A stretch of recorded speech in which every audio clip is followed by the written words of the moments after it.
जब भी दो देशों के बीच दोस्ती होती है तो उसमें सम्मान और बराबरी का होना बेहद ज्यादा जरूरी होता है। पहले शायद भारत इस स्थिति में नहीं हुआ करता था कि हम वेस्टर्न देशों के साथ संबंधों में बराबरी का सम्मान मांग पाते, लेकिन आज भारत इस स्थिति में आ गया है।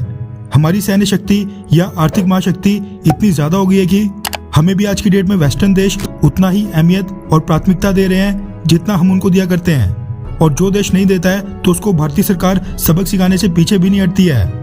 इसका सबसे बेहतरीन उदाहरण है ब्रिटेन, जो भारत के ट्रैवलर्स के लिए बेवजह 10 दिन का क्वारंटीन पीरियड और उस दौरान भी 2 कोविड-19 के टेस्ट की मांग कर रहा था।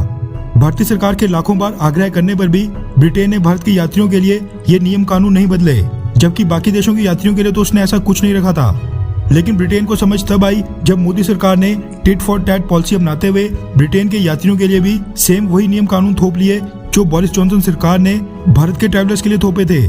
जिसके तुरंत बाद ब्रिटेन को अकल आई और उसने रातों रात भारत के ट्रैवलर्स को ग्रीन पास दे दिया।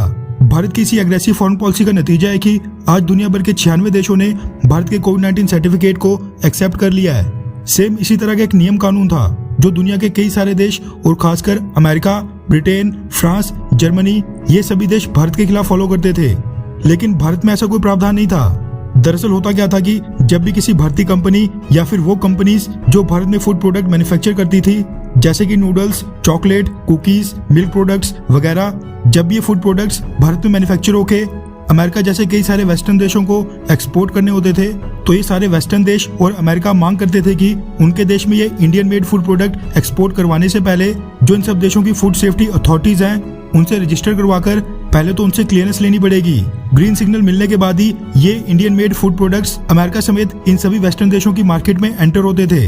जरूरत महसूस होने पर अमेरिका या यूरोपियन देशों की फूड सेफ्टी अथॉरिटीज के अधिकारी भारत में आकर उस फूड मैन्युफैक्चरिंग यूनिट की इंस्पेक्शन भी करते थे जहां पर ये इंडियन मेड फूड मैन्युफैक्चर होते थे, ये चेक करने के लिए कि क्या भारत में वो फूड प्रोडक्ट्स सेफ, हेल्दी और हाइजीनिक तरीके से बन रहे हैं या फिर नहीं। ये अपने आप में काफी लंबा प्रोसेस हुआ करता था, जिसकी वजह से कई सारी भारतीय कंपनीज अप्लाई भी नहीं करती थी।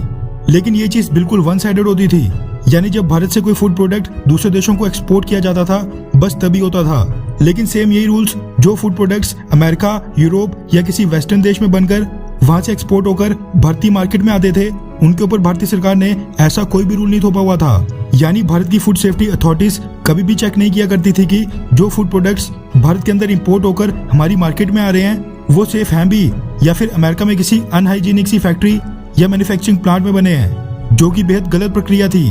क्योंकि ऐसा तो है नहीं कि यह जरूरी हो कि जो फूड प्रोडक्ट्स अमेरिका, ब्रिटेन या किसी और वेस्टर्न देश में बनते हों वो 100% सेफ हों या फिर हाइजीनिक कंडीशन में ही बने हों।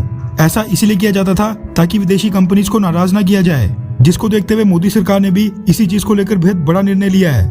रेफरेंस के लिए आपकी स्क्रीन पर बिजनेस लाइन के आर्टिकल का स्क्रीनशॉट है, जिसके मुताबिक FSSAI यानी food safety and standards authority of India ने अपने कानूनों में जरूरी फेरबदलाव करके ये ऐलान कर दिया है कि अब से जो भी फूड प्रोडक्ट्स विदेशों से भारत में इंपोर्ट किए जाएंगे उन देशों की फूड मैन्युफैक्चरिंग फैसिलिटीज को सबसे पहले FSSAI यानी food safety and standards authority of India में अपने आप को रजिस्टर करवाना पड़ेगा। और जरूरत पड़ी तो इंडियन फूड सेफ्टी ऑफिशियल्स विदेशों में जाकर उनकी फूड मैन्युफैक्चरिंग साइट की इंस्पेक्शन भी करेंगे।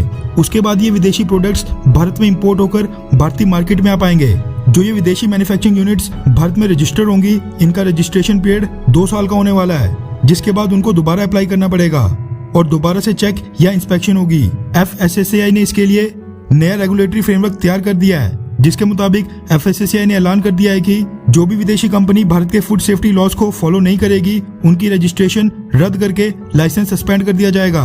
इंडियन कंज्यूमर्स की हेल्थ के हिसाब से देखा जाए तो मेरे अकॉर्डिंग ये बहुत ही हिस्टोरिक फैसला है, जिसके लिए मोदी सरकार की जितनी प्रशंसा की जाए उतनी कम है। इस तरह की वीडियोस आपको मेन स्ट्रीम मीडिया में कभी नहीं मिलेंगी। इसीलिए अगर आपने हमारे चैनल इंडियन अफेयर्स को अभी तक सब्सक्राइब नहीं किया है तो प्लीज आगे बढ़ने से पहले सब्सक्राइब करके बेल आइकन दबाना ना भूलें।